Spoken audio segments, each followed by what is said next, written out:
Good morning all of you. एक बार फिर से आपका हमारे यूट्यूब चैनल पर स्वागत है। और फ्रेंड्स, आज की क्लास में हम ये जानने वाले हैं कि वृत्त क्या होता है, यानी वृत्त के संपूर्ण बेसिक के बारे में इस क्लास में चर्चा होने वाली है।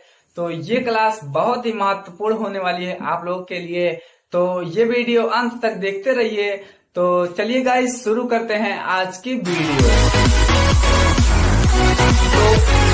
हम आपको बता दें कि वृत्त, इसके पहली कक्षाओं में आप लोग पढ़ चुके होंगे कि सर्किल किसे कहते हैं। तो वृत्त उस बिंदुओं का बिंदुपथ होता है जिसका किसी निश्चित बिंदु से जो क्या होती है, दूरी जो होती है वो समान होती है।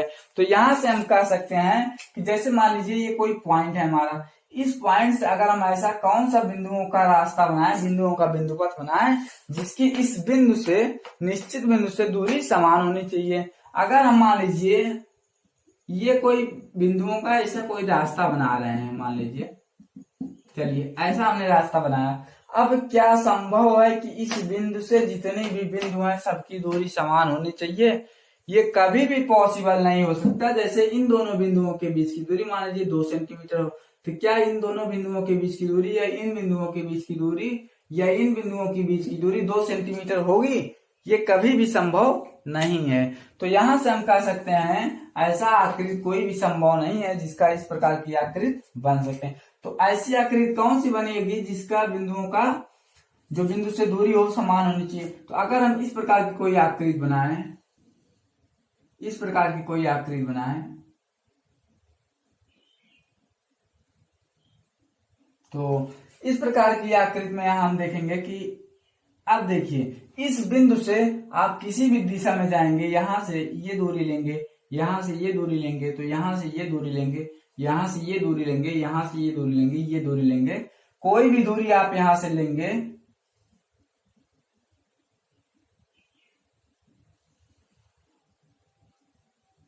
देखिए अब आप कोई भी दूरी यहां पर लेंगे, ये सब दूरियां बराबर होंगी, ये बराबर होंगी, ये बराबर होंगी, ये इसके बराबर होंगी, यानी जितनी भी दूरियां लेंगे आप सारी दूरियां बराबर होंगी।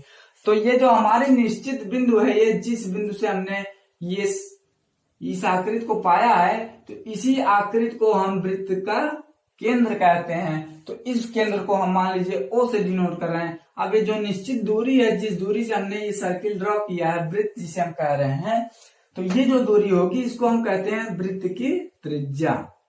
ये जो निश्चित दूरी हमारी है, जिस दूरी से हमने इस आकृति को पाया है, इसी आकृति को हम वृत्त की, इस दूरी को हम वृत्त की त्रिज्या कहते हैं। तो अगर हम बात करें वृत्त की त्रिज्या की, तो ये हो गई वृत्त की त्रिज्या। इस त्रिज्या को हम R से डिनोट करते हैं क्योंकि इसको कहते हैं रेडियस। तो त्रिज्या को हम R से डिनोट करते हैं, त्रिज्या को R से डिनोट करते हैं। अच्छा, अब बात कर रहे हैं कि वृत्त का व्यास क्या होता है। त्रिज्या की जो, अगर हम दुगनी दूरी को यहां से अगर इस दूरी को बढ़ा दें यहां तक, तो ये जो पूरी दूरी होगी इसी को वृत्त का व्यास कहते हैं। मतलब ये जो वृत्त की त्रिज्या की अगर दुगना कर दें तो उसके दुगना जो होती है वृत्त का व्यास होता है। तो इस पूरी दूरी को हम वृत्त का व्यास करते हैं। अभी इसके बाद भी हम वृत्त के व्यास के बारे में चर्चा करने वाले हैं। तो ये हो गया वृत्त का व्यास। चलिए अब हम आपको बताते हैं वृत्त की जीवा क्या होती है, वृत्त की परिधि के बारे में। अच्छा, एक चीज और यहाँ पर हम चर्चा कर लें कि ये जो बनाया गया जो रास्ता है, ये जो रास्ता है बनाया गया, इस बनाए गए रास्ते को कहते हैं परिधि। परिधि यानी सरकमफ्रेंस। परिधि को हम कहते हैं सरकमफ्रेंस।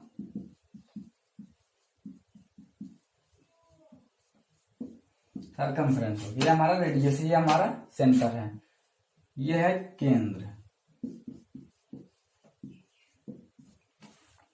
तो ये हमारे हो गई परिधि के बारे में। तो चलिए अब हम और डिस्कस, तो चलिए अब हमने ये जान लिया कि हम वृत्त किसे कहते हैं, वृत्त की त्रिज्या क्या है और वृत्त का परिधि क्या है, वृत्त के केंद्र के बारे में हमने जान लिया। तो यहाँ से हमने जाना कि ये जो बिंदुओं का बिंदुपथ है, इस बिंदुओं का बिंदुपथ से यहां से इसकी दूरी क्या है, ये दूरी,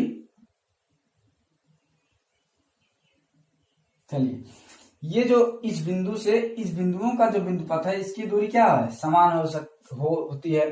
तो यहां से हमने क्या लिखा है कि हमने लिखा है वृत्त उस बिंदुओं का बिंदु पथ है जिसकी किसी निश्चित बिंदु से दूरी समान होती है। तो ये निश्चित बिंदु यही है, इसी निश्चित बिंदु से ये जो दूरी हमारी क्या है, ये दूरी हमारी समान है। तो ये जो बिंदुओं का बिंदु पथ है, इसी बिंदुओं का बिंदु पथ इस निश्चित बिंदु से इसकी दूरी समान है। अब जो ये निश्चित बिंदु है, इसी निश्चित बिंदु को वृत्त का केंद्र कहते हैं।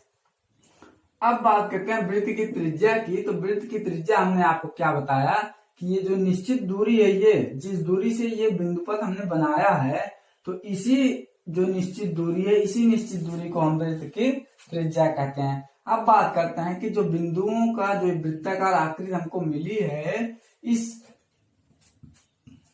वृत्ताकार आकृति में जो ये बिंदुओं का जो बिंदुपथ है, इसी के परिमाप को हम वृत्त की परिधि कहते हैं। अच्छा, वृत्त की परिधि का जो फार्मूला होता है उसको कहते हैं 2πr। वृत्त की परिधि अगर हमको निकालनी हो, ये वृत्त की परिधि जो है इसको 2πr कहते हैं। अब इसमें r क्या है, r हमारा रेडियस है, रेडियस यानी त्रिज्या है। और आप जानते हैं पाई बराबर 22/7 होता है, पाई बराबर 22/7। तो ये होता है 22/7, पाई बराबर, पाई की वैल्यू 22/7 हो गई। तो यहां से हमने ये जान लिया। अब हम आपको बताते हैं कि वृत्त का जो व्यास होता है, वो व्यास किसे कहते हैं। अब आप देखिए, ये हमारी OA क्या है, वृत्त की त्रिज्या है। यहां से हमने एक बिंदु B लिया है, यहाँ पर ये बिंदु B है, यहाँ पर जो लिया है लास्ट। तो अब हम यहां से कहेंगे कि जो वृत्त का त्रिज्या की जो दुगुना होता है, उसी को हम वृत्त का व्यास कहते हैं। क्योंकि यहाँ इतनी त्रिज्या हो गई, अगर हम इसको पूरा बढ़ा दें जो वृत्त के केंद्र से जा रही है और इस बिंदु तक पूरी ये जो दूरी है, इसी को वृत्त का व्यास कहते हैं। जो वृत्त की जो व्यास होता है वो त्रिज्या का हमेशा दोगुना होता है। तो यहां से हम कह सकते हैं कि त्रिज्या का दोगुना। अब व्यास को हम d से डिनोट करते हैं, व्यास। तो यहां से हम कह सकते हैं r बराबर d/2 या d बराबर 2 × r। तो चलिए आगे हम चर्चा करते हैं और कुछ महत्वपूर्ण तथ्य। चलिए, आप लोगों का अगर इसको स्क्रीनशॉट लेना हो तो एक बार आप लोग स्क्रीनशॉट इसका ले सकते हैं। तो चलिए, आप लोग स्क्रीनशॉट इसका ले चुके होंगे। अब हम आगे चर्चा करने वाले हैं कि वृत्त की जीवा क्या होती है। जैसे मान लीजिए ये हमारी कोई वृत्त हो गई,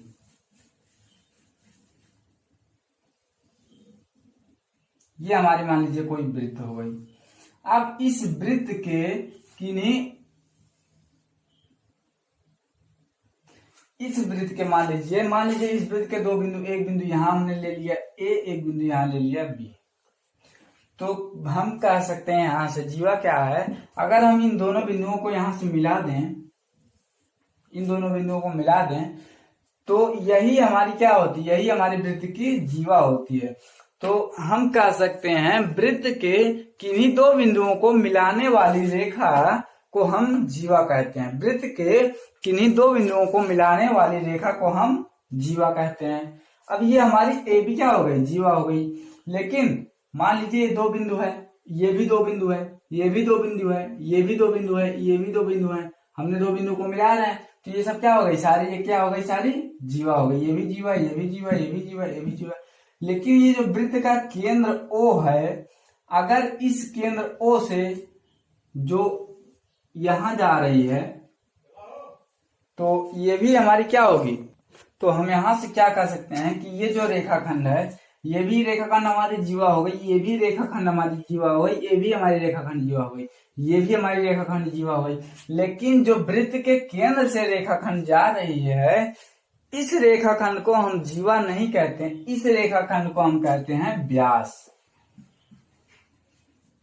इस रेखाखंड को व्यास कहते हैं। यानी वृत्त के किन्हीं दो बिंदुओं को मिलाने वाली रेखा जो वृत्त के केंद्र से होकर जाती है, उसको हम वृत्त का व्यास कहते हैं। अच्छा, अब बात करते हैं, ये जो हमारी व्यास है, ये वृत्त की सबसे बड़ी जीवा होती है। व्यास को हम वृत्त की सबसे बड़ी जीवा कहते हैं। तो यहां से ये क्या होती है, वृत्त की सबसे बड़ी जीवा होती है व्यास। तो ये हमारी हो गई वृत्त की सबसे बड़ी जीवा व्यास।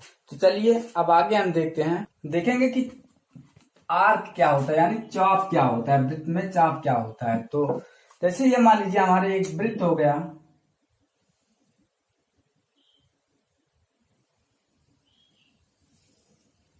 ये वृत्त हो गया, इसका केंद्र हो गया। इस केंद्र से अगर हम मान लीजिए, जैसे हम पटरी और प्रकार से अगर हम पटरी की वो प्रकार की नोक यहां रखें और यहां से हम ए से इतनी दूरी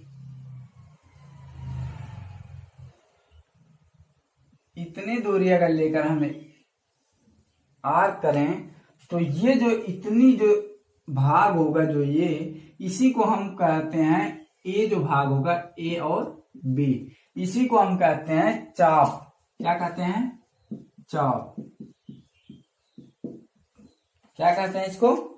चाप। यानी वृत्त के किसी एक भाग को हम वृत्त का चाप कहते हैं। यानी वृत्त का यही एक भाग हो गया, हमने एक भाग इतना लिया, तो यही एक भाग जो है, यही एक भाग को हम वृत्त का चाप कहते हैं। तो इस भाग को हम वृत्त का चाप कहते हैं। अब बात करते हैं, मान लीजिए ये भाग इतना हो गया, एक भाग और ये वाला जो भाग बच रहा है, ये भी तो एक चाप है, बड़ा वाला भाग भी एक चाप है।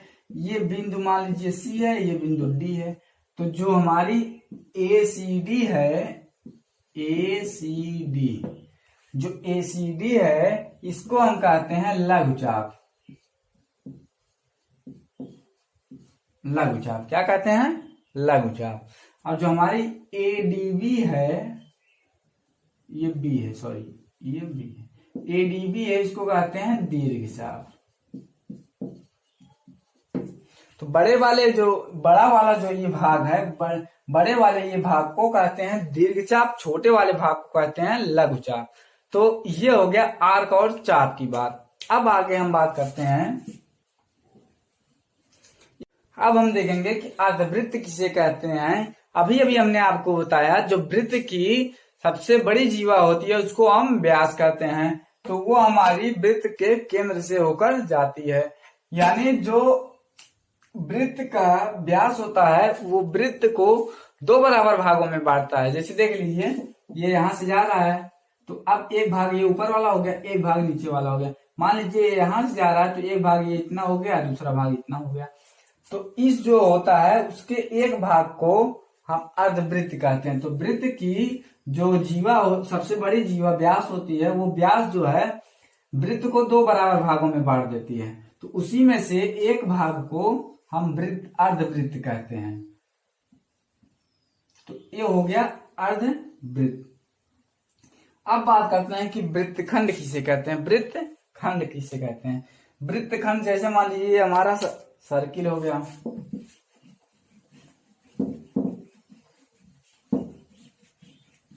चलिए अब हम जानेंगे कि वृत्तखंड क्या। यहां से आप इसको अगर नोट करना चाहें तो यहां से नोट कर लीजिए। इसका डिफिनीशन मैंने यहाँ पर लिख दिया है। ये हो गई जीवा वृत्त के किन्हीं दो बिंदुओं को मिलाने वाली रेखाखंड को वृत्त की जीवा कहलाती है। और यहाँ व्यास हो गया वृत्त के दो बिंदुओं को मिलाने वाली रेखाखंड को वृत्त का व्यास, जो वृत्त के केंद्र से होकर जाती है उसे वृत्त का व्यास कहते हैं। चाप किसे कहते हैं? वृत्त के किसी एक भाग को वृत्त का चाप कहते हैं। अब छोटे भाग को लघुचाप और बड़े भाग को दीर्घचाप कहते हैं। तो ये आप लोग नोट कर लीजिए, स्क्रीनशॉट ले लीजिए। इसके बाद हम आगे आपको त्रिज्यखंड और वृत्तखंड के बारे में बताते हैं। तो चलिए आप लोग इसका स्क्रीनशॉट ले चुके होंगे। अब हम आगे चलते हैं, आगे आपको बताते हैं कि तो अब हम जानेंगे कि वृत्तखंड क्या होता है, किसी वृत्त का वृत्तखंड क्या होता है। तो वृत्तखंड के लिए आपको बता दें, जैसे मान लीजिए कोई वृत्त हो गई,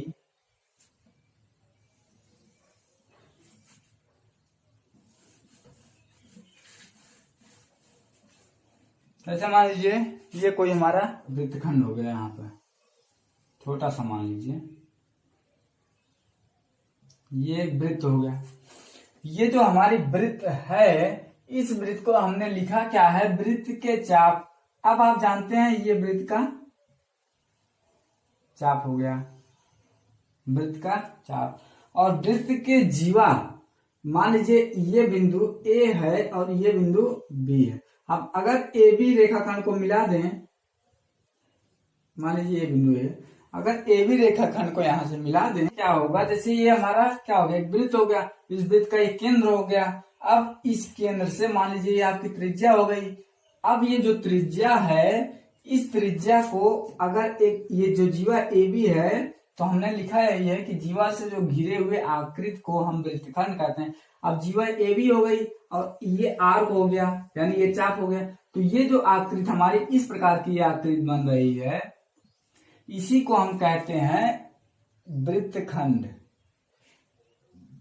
इसी को हम वृत्तखंड कहते हैं। अच्छा, एक भाग तो ये हो गया छोटा वाला, एक भाग ये बड़ा वाला हो गया। तो छोटे भाग को हम लघु वृत्तखंड कहते हैं, इस भाग को लघु वृत्तखंड, और जो ये बड़ा वाला भाग है, इस भाग को हम दीर्घ वृत्तखंड कहते हैं।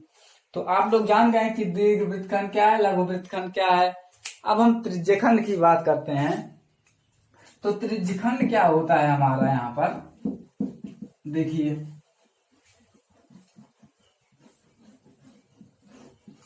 त्रिज्यखंड क्या होता है, उसमें क्या था, हमारी जीवा थी, इसमें मान लीजिए क्या है, वृत्त है।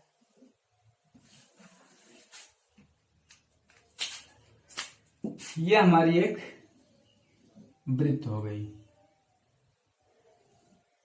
ये हमारी एक वृत्त हो गई।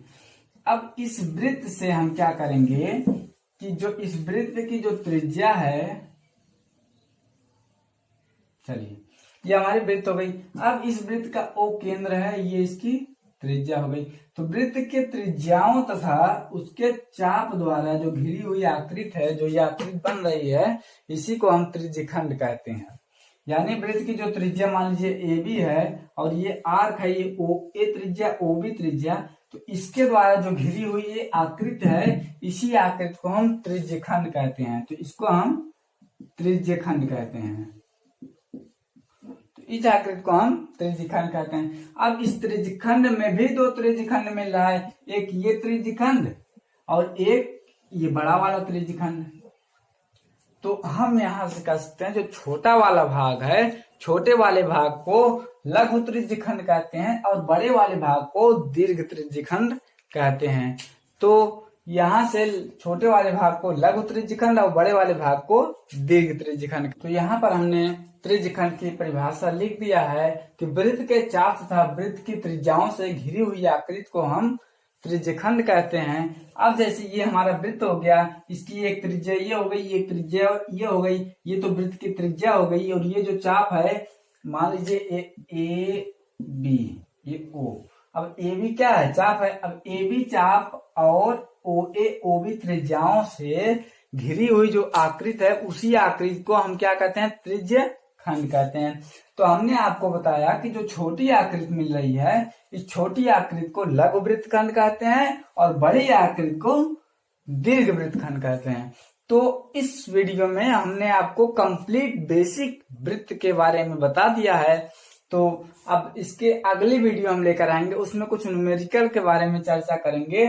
तो ये वीडियो आपको अगर अच्छी लगी हो तो कृपया इस चैनल को सब्सक्राइब करके बेल आइकन को प्रेस कर दीजिए, ताकि हमारी इसी प्रकार की आने वाली सारी वीडियो की नोटिफिकेशन आपको मिलती रहे। तो बस आज की वीडियो हम यहीं पर समाप्त करते हैं। आपको ये वीडियो देखने के लिए बहुत बहुत धन्यवाद।